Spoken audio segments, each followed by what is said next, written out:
Buenas tardes, Dennis. Es un honor estar aquí y tener la oportunidad de hablar contigo y aprender sobre su herencia hispana. Gracias, Joseph. Estoy muy contento de estar aquí contigo también. Well, today we'd really like to just learn about, your Hispanic heritage, what that was like for you growing up, what it's like for you today as a leader. We are, celebrating Hispanic Heritage Month and also the relaunch of our BRG HOLA. So yeah, thank you for taking the time to meet with me today. No, it's great to be here, and I got to tell you, I'm excited that Avangrid is doing so much in the way of diversity and equity and inclusion, and I think just kicking off Hispanic Heritage Month this week is important, and it's fun. Absolutely. And so, kind of starting all the way back when you were a child, what fun family traditions did you have growing up that you'd like to share with us today? The one thing that really impacted me when I was growing up was our family lived in Los Angeles, and my parents came from Mexico, and they immigrated in the 1950s.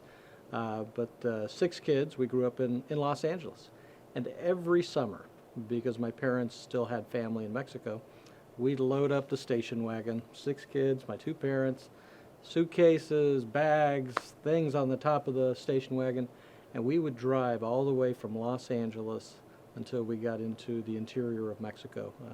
Usually it would end up in the city of Guadalajara, and it would take us 4 days. Oh, wow. 4 days of anywhere from 8 to 10 hours. And every year, without a doubt, something would break in the station wagon, whether it was the carburetor.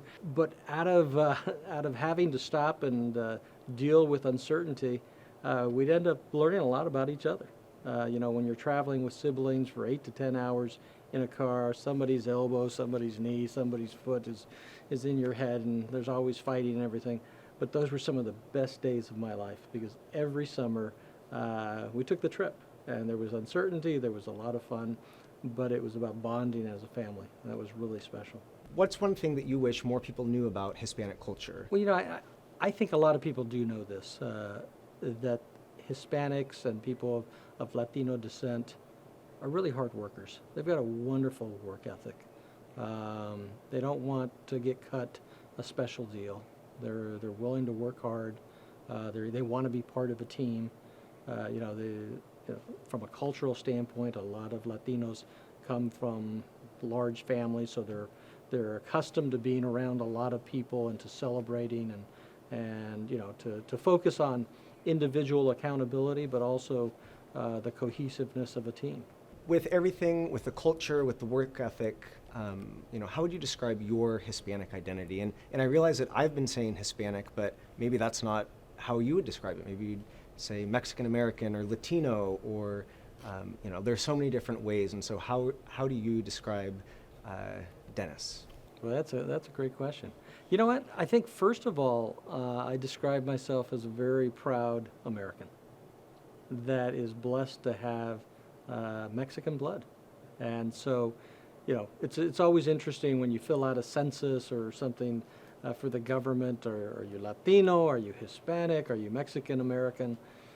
Those are labels, and I guess we need labels in life at times to try to put together categories and segments. But I think first and foremost, I think about myself as an American that's blessed to have parents and family that came from Mexico. So again, I feel like I've got the best of both worlds there.